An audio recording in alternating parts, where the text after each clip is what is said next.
जय हिंद दोस्तों, जय जवान जय किसान। हम राहुल जवान हैं बलराम किसान के साथ और हम हैं इस समय अपने ही खुद के खेत में। और जनवरी का महीना लगभग जा चुका है और जो पत्ते पाले से जाने थे वो जा चुके हैं। अभी आप लोगों को घबराने की आवश्यकता नहीं है, जो नुकसान होना था वो हो गया।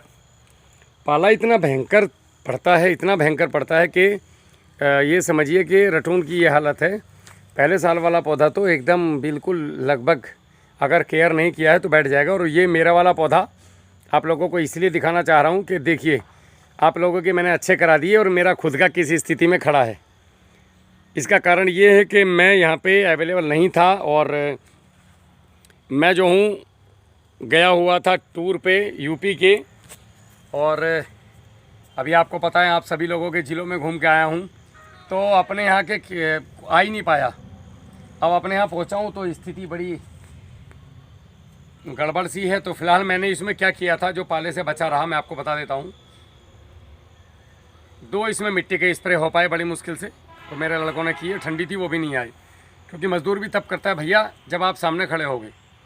दूसरा इसमें भैया मैंने अपना डिकम्पोजर चलाया है, सल्फ्यूरिक ट्रीटमेंट किया है, फास्फोरिक ट्रीटमेंट मैंने छुड़वा दिया था कि भैया ऐसे ही छोड़ दो तुम पानी के साथ। और पानी लगातार मैंने दिया, क्योंकि मेरी ज़मीन में वापसा एकदम होता है। ये रेत है, एकदम प्योर शुद्ध रेत, लाल कलर का। तो इसमें जो है मैं बोला पानी छोड़ते रहो बस। तो पानी ने इसको बचा के रखा है। अभी इसमें काम चलेगा। तो ये यहाँ पे जितना भी आपको घास दिख रहा है ये सब कट के उखड़ के, कटवाऊँगा नहीं उखड़वाऊँगा, इसको उखाड़ करके ये बिछ जाएगा। और बीच में इसके अगर आवश्यकता पड़ी तो हल्की गुड़ाई करेंगे। और फिर इसमें ट्रीटमेंट एक बेसल डोज के साथ, रेसिडू फ्री डोज के साथ शुरू होगा। फिर ब्लीचिंग पाउडर। अब ये ट्रीटमेंट शुरू ही होने वाला है। चलिए, मैं किस पर्पज़ से आए थे आपका परिचय करा देता हूँ मैं भैया से, फिर थोड़े उनके कुछ सवाल जवाब हैं। तो मुझे लगा आप लोगों को थोड़ा मेरा खेत दिखाने चाहिए कि देखो भैया, दर्जी जो दूसरों के कपड़े सिलता है उसके फटे होते हैं, लेकिन उसकी ईश्वर रक्षा करता है। तो मेरी तो भगवान ने रक्षा की हुई है, जो पौधे जिंदे हैं। चलिए आगे बढ़ते हैं। नमस्ते भैया। नमस्ते भैया। आपका परिचय? मेरा नाम लोकेंद्र चौधरी है। मैं जयपुर राजस्थान से आया हूँ आपके पास, और केले की खेती करना चाहता हूँ, सीखना चाहता हूँ आपके साथ में जी। तो मेरे को स्पेशली 2-3 चीज़ें हैं कि एक तो मेरे को ग्राफ समझना है, और वहाँ की जो मिट्टी है वो रेतीली है, पानी की भी बहुत कमी है। तो ड्रिप से हम करना चाह रहे हैं इसको। तो आपकी गाइडलाइन के हिसाब से क्या ग्राफ रहेगा, पौधे से पौधे की दूरी, और नाली पाली में करना है या किस तरीके से करना है, तो वो एक छोटी सी चीज़ आप मुझे बता दें। और आपके साथ में, आपकी गाइडलाइन के साथ में उस केले को मैं करना चाह रहा हूँ। और पौधा मैंने आपसे बुक करा ही लिया है, तो जून में आपके उसमें मार्गदर्शन में प्लांटेशन भी चालू कराएंगे। ठीक है। तो एक बार मेरे को ग्राफ बता दें आप। जी जी, इसको थोड़ा लोकेंद्र भाई आप पकड़ के रखिएगा। अगर आपने जून में पौधा लगाना है तो आपने मार्च के महीने में या फरवरी लास्ट में चारों तरफ से गन्ना घास 1-1 फीट पे चाहिए ही चाहिए। ठीक है। और अगर जून में पौधा लगाना है, लगभग जैसे 15 जून को लगाना है, तो 1 जून को या 25 मई को आपके खेत में एल शेप में दक्षिण और पश्चिम की तरफ से एल शेप में चाहिए ढांचा या सनई, ताकि जब तक आपका पौधा लगेगा वो इतना बड़ा हो जाएगा, आपको बहुत बचाव करेगा। और 2 पौधों के बीच में मक्का 4 दाने, इतनी चीज़ें चाहिए। तो मक्का आपको एडिशनल बेनिफिट देगी, आपका लगभग खर्चा थोड़ा सा निकाल जाएगी लेबर वाला। अब बात आती है बेड। तो आप रखेंगे 5x8, ठीक है, लाइन से लाइन 5 फीट, पौधे से पौधा 8 फीट, मगर जिगजैग। ये जो मैंने एक प्लॉट यहाँ पे 6x6 का लगाया है, ये 6x6 के जो दुष्परिणाम तो मैं नहीं बोल सकता, लेकिन हाँ क्यों नहीं लगाना चाहिए इसलिए मैंने ये डेमो देने के लिए लगाया है। 6x6 पे पौधा हमारा जो है ना वो दक्षिण की तरफ झुकता है, और रस्सियाँ 100% बांधनी पड़ती है। अगर आप यही 5x8 जिगजैग में जाएंगे तो आपको रस्सी नहीं बांधनी पड़ेगी। और सराउंड होने की वजह से आंधी तूफान में एकदम पौधे के गिरने के चांसेस बहुत ज़्यादा हैं। हल्की सी भी हवा आएगी तो पौधा गिरता है। जिगजैग में गिरने में कमी आती है, और आपका जो है रस्सियों में आपका टेका भी कम लगता है। दूसरा, ये जो आपका बेड होगा, आपका एक नाली यहाँ पे आएगी, इस नाली के सेंटर से इधर वाली जो नाली बनेगी उसके सेंटर 10 फीट का एक नाली बनाएंगे आप। अब आप देखेंगे कि आपके पास बेड तैयार है 10 फीट का, 2.25 फीट इधर, 2.25 फीट इधर। जब आप पौधा लगाएंगे कीचड़ बना के, पहले निशान लग जाएंगे वो तो आप देखेंगे कि दोनों पौधे के बीच की दूरी 5 फीट है। अब ये जिग-जैग में आप लगाते चले जाएंगे। जिग-जैग में कैसे लगाएंगे आप? पहला पौधा आपका जहाँ लगा तो 5 बाई 8 पे लगा रहे हैं, तो ये 5 फीट, दूसरा 8 फीट। अब दूसरी वाली जो नाली शुरू करेंगे वो 4 फीट से शुरू करेंगे आप। तो पहला पौधा कहाँ आएगा? सेकंड लाइन का 4 फीट पे। अब जब आप डंडा रखेंगे तो ये सारे जिग-जैग में आएंगे। तीसरी लाइन इसके सामने, चौथी लाइन इसके सामने, बस हो गया ऐसे ही। तो ये पूरा खेत आपका जिग-जैग में जाएगा। तो ये तो हो गया जिग-जैग। ड्रिप आपकी राजस्थान जैसे में डबल आएगी, क्योंकि वहाँ गर्मी बहुत ज़्यादा है और पानी की रिक्वायरमेंट बहुत ज़्यादा है पौधे को। कभी कभी क्या होता है कि 1-1, 2-2 घंटे लाइट मिलेगी, तो उसमें 2 घंटे भी चले तो 2 घंटे में डबल ड्रिप होगी, तो दोनों तरफ पानी लगेगा।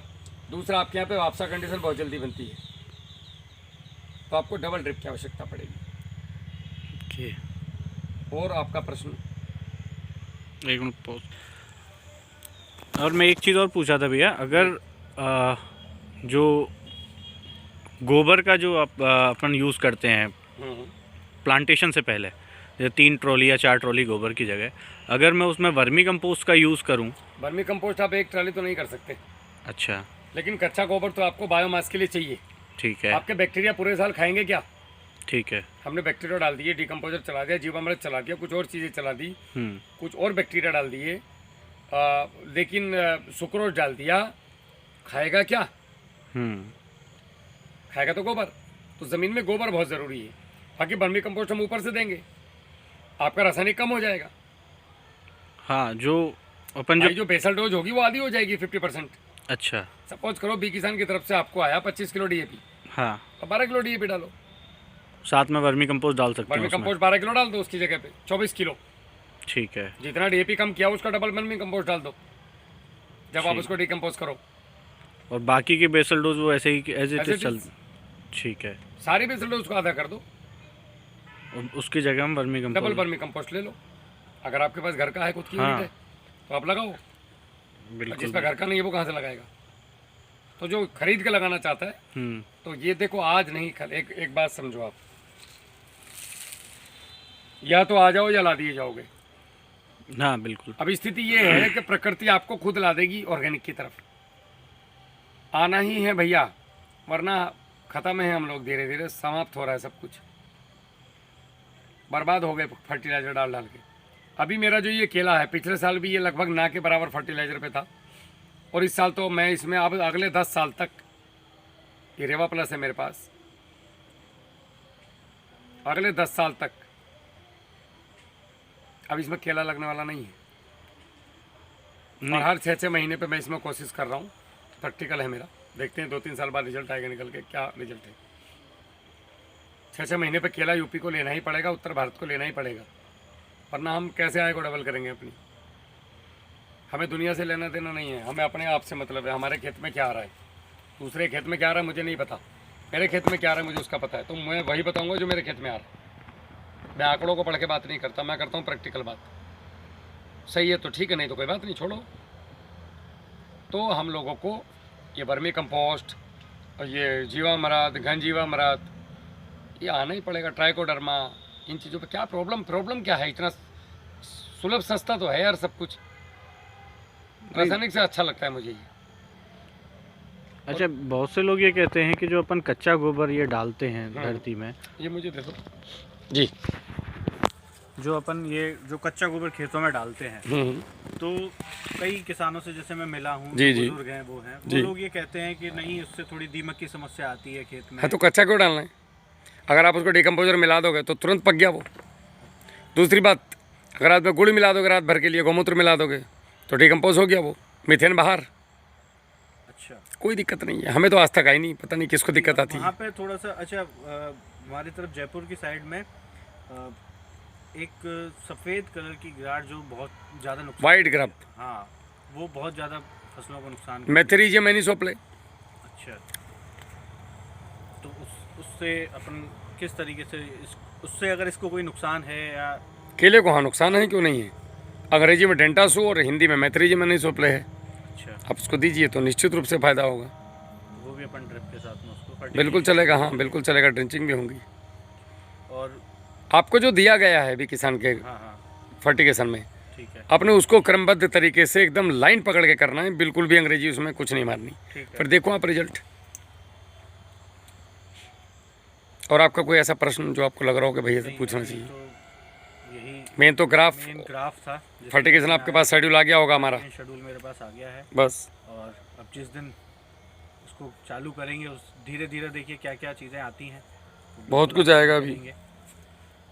अच्छा, ये एक चीज़ है कि वहाँ पे थोड़ा सा पानी खारा है, कितना TDS कितना है पानी का वो एक बार चेक कराना पड़ेगा मेरे को। करवा लो। 1000 से क्योंकि ऊपर वहाँ केला पे होता नहीं। अभी जिस खेत में मैं करना चाह रहा हूँ, अभी उस खेत में चना हो रहा है। चना अलग चीज़ है।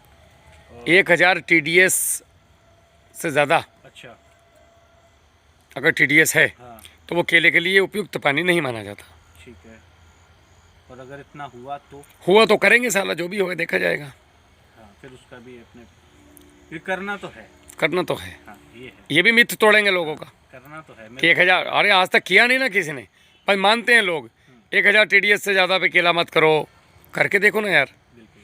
जिस खेत में तुम खड़े हो, इस खेत में बहुत बड़ी बड़ी महानुभाव हस्तियाँ आकर के चली गई, और लोग ये बोलते थे कि इस रेत में तुम केला कर रहे हो, इसमें कल पानी दिया है, हाँ और आज नीचे जूता दिखाओ, वापसा कंडीशन आ गई। बिल्कुल आ गई, मिट्टी नहीं चिपक रही है। वापसा कंडीशन आ गई। हाँ तो ये बोलते हैं अभी ये रेता है भाई, तो लोग बोलते थे कि तुम यहाँ पे केला करके दिखा दो, हम तुम्हें मान जाएंगे। आज वो मान ही गए। मैंने तो केला काट दिया सबके सामने इसी खेत से, बिल्कुल। प्रीमियम एक्सपोर्ट क्वालिटी, और इस साल भी काटूंगा। भले ही आप कैसे देख रहे हो पौधे, अभी 2 महीने में रेल बन जाएगी इनकी। अब आ गया इनका मौसम, बस जहाँ धूप निकली 8 दिन, केला नया पत्ता फेंकेगा, और फेंक ही रहा है वो, चल ही रहा है, पूरा कोशिश कर रहा है अपनी। तो जून में जब अपन केला का जो प्लांटेशन करेंगे, आपको जून में इसलिए लगवा रहा हूँ, जयपुर में ठंडी बहुत हो जाती है जड़ों में जाने के बाद। हाँ अभी वहाँ का जो जयपुर का जो टेम्परेचर है वो लास्ट जो जाता है 5-6। अरे यहाँ तो भाई बर्फ़ जम गई, यहाँ ज़्यादा यहाँ तो जाता है, काला हो गया नहीं है। लोग, वहाँ तो गेहूँ आलू पालू सब फुग्गे लोग हो गए। हाँ वहाँ 4 लास्ट 4 से लेके 7-8 तक के बीच का रहता है। कोई नहीं, हो जाएगा। देखो आपका माइंड जो सोच लेगा हाँ वो तुम कर पाओगे, ये सिंपल सा फैक्ट है। मैंने आज तक अपने दिमाग के जोर पे किया है, मुझे पूरी दुनिया ने इग्नोर किया, नहीं होगा नहीं होगा, मैंने मान लिया होगा तो होगा, मैंने मान लिया नहीं होगा तो नहीं होगा, बात खत्म। ना ये चैलेंजेस तो आने लग गए कि तुम पागल हो गए हो कि तुम यहाँ पे केला हो ही नहीं चैलेंज ही का तो मज़ा ज़िंदगी में, वरना यार एक बार बताओ, फीकी भी कोई ज़िंदगी होती है? ना रिस्क ना चैलेंज, तो फीकी ज़िंदगी। नौकरी करे जाओ चुपचाप, बिल्कुल। आराम से सैलरी लिए जाओ। चैलेंजिंग ज़िंदगी, रोज़ चटपटा चाहिए, झपाझप एकदम, कभी खट्टा कभी मीठा, कभी झटका कभी मिर्ची, कभी कुछ। तो ये ज़िंदगी मज़ा आता है। रिस्क, हम तो भाई आर्मी वाले हैं, हम तो रिस्क की आदत है, मज़ा आता है रिस्क लेने में। और रिस्क में ही आज ईश्वर ने कहाँ से कहाँ पहुँचा दिया। बस लग गए किसानों की मदद करने, नहीं भैया बिल्कुल। लगे आखिरी दम तक, देखते हैं कहाँ तक पहुँचते हैं। किसान एक बार खड़ा हो जाए तो मरते दम तक थोड़ा सुकून रहेगा कि यार कुछ अच्छा करके जीवन में मैं गया, मैंने कुछ अच्छा किया धरती पे जाके। लग रहा है पूरा जीवन ही भगवान ने, पिछले जन्म में कुछ मैंने बहुत आराम किए होंगे, इसलिए मुझे पहले फौज में भेजा और उसके बाद अब किसानों की सेवा में डाल देगा। बेटे तू ज़िंदगी भर तू लगा रहे। चलो जो भी है, ईश्वर जैसा भी मौका दे रहा है। तो ये मेन है, जैसे ये घास है ना, हाँ इसको उखाड़ के, बहुत अच्छा बायोमास है ये, ठीक है। इसको उखाड़ के यहीं पे रख दो यार। तो आप जो ये बताते हो कि बायोमास मल्चिंग जो करनी है, ये डालने से एक फ़ायदा होगा आपको, हाँ माइक्रोन्यूट्रिएंट नहीं देने पड़ेंगे। नहीं बिल्कुल, जो चीज़ ज़रूरी है वो सारी चीज़ करेंगे। बट मैं एक चीज़ पूछा था, जो ड्रिप की जो लाइन रहेगी वो मल्च के ऊपर ही रहेगी? हाँ ऊपर, नीचे नहीं। नीचे नहीं रहेगी। और बायोमास मल्चिंग किस तरीके की या किस चीज़ से, कैसी भी, किसी भी चीज़ कैसी भी से है? पौधे का कोई भी मरा हुआ भाग, ओके, बायोमास। वो कोई वो नहीं रहता। चाहे अभी जैसे कि मैं, खाद जो देना है वो ड्रिप के होल के पास देना है, जहाँ से पानी गिर रहा है। ठीक है, बायोमास मल्चिंग उन्हीं बेड, अच्छा पूरे बेड पे करनी है? हाँ पूरे पे, पूरे पे, पूरे बेड पे जो बढ़िया 10 तो फीट पूरे का- बेड पे रहेगी। जो 10 फीट का अपन ने बेड बनाया है, उस पूरे बेड पे बायोमास मल्चिंग होनी थोड़ा मुश्किल है, असंभव नहीं है। चाहिए। नहीं वो सब सोचो तो सब कुछ संभव है। और आपके यहाँ पे केला आता है जयपुर में? मेरी तो खुद यूनिट में मैं केले के पत्ते लेके आता हूँ, जो मेरा तो उनके का पत्ते वो वेस्टेज करके फेंकते हैं। हाँ वो वेस्ट करके मैं तो, बस वो लोकेशन देख लो एक बार। नहीं वो तो हर 10 दिन में मेरी गाड़ी जाती है वहाँ पे, क्योंकि मैं तो यूज़ पड़ता है, क्योंकि जब हम वर्मी कंपोस्ट का बेड बनाते हैं तो उसको पूरा ढकते हैं, वो कहीं से भी खुला नहीं रहता। हम उसी के ऊपर पानी देते हैं और वो जितना अच्छा ढका रहेगा उसमें वर्म की क्वालिटी भी अच्छी रहेगी और खाद भी उतना अच्छा बनता है। तो वो बायोमास मल्चिंग करना हमारे लिए कोई बड़ी बात नहीं। हम तो खुद केले के पत्ते ही हमारे पास आते हैं तो हम उसी से मल्चिंग करते हैं। बस तो उसी का मल्चिंग होगा। हाँ, हम वो, और केले का पत्ता ऐसा है ना सड़ता है ना गलता है ना इसमें कोई फंगस लगती है, कुछ भी नहीं लगती। आप एक बार लाओ सुकड़ जाएगा पर वो अपना शेप नहीं छोड़ता, वो जैसा है जितना धीरे धीरे आपको जब मिलेगा ना, एक 6 महीने साल भर में आपको देखोगे तो फिर पत्ता ढूंढना पड़ेगा, मिट्टी में मिल जाता है ये। हाँ। देखो एक बड़ी अच्छी बात है, अगर ज़मीन में डलने के बाद पत्ता काला हो रहा है तो आपका कार्बन अच्छा है ज़मीन में। अच्छा। अगर ये सफ़ेद हो रहा है ऐसे, हाँ, तो फिर ये गड़बड़ है।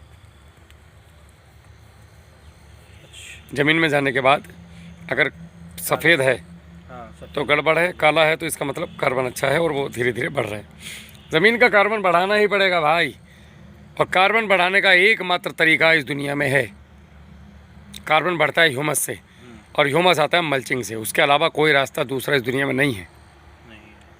आप गोबर डाल के, ये चीज़ें डाल के, हरी खाद जुताई करके आप जीवाणु के लिए भोजन बना सकते हैं। कार्बन कैसे बनाओगे? कार्बन बढ़ाने का एक ही तरीका है मल्चिंग, उसके अलावा कोई तरीका नहीं है मेरे हिसाब से, जो मैंने अभी तक सीखा है। नहीं बिल्कुल। बाकी हर आदमी का अपना एक मत है, ये मेरा अब तक का अनुभव है। मल्चिंग से बेस्ट कुछ भी नहीं है। और ये बेड की जो नाली से ऊंचाई कितनी अपन?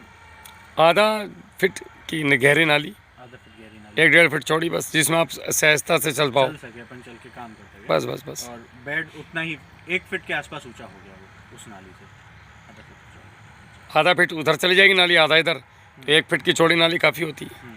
6 इंच गहरी, 6 इंच गहरी, बस। ठीक है। और कोई प्रश्न है ऐसा? नहीं, और तो अभी तो फिलहाल ऐसा चलो कुछ नहीं है। चलें, चलिए, राम राम। राम राम भैया।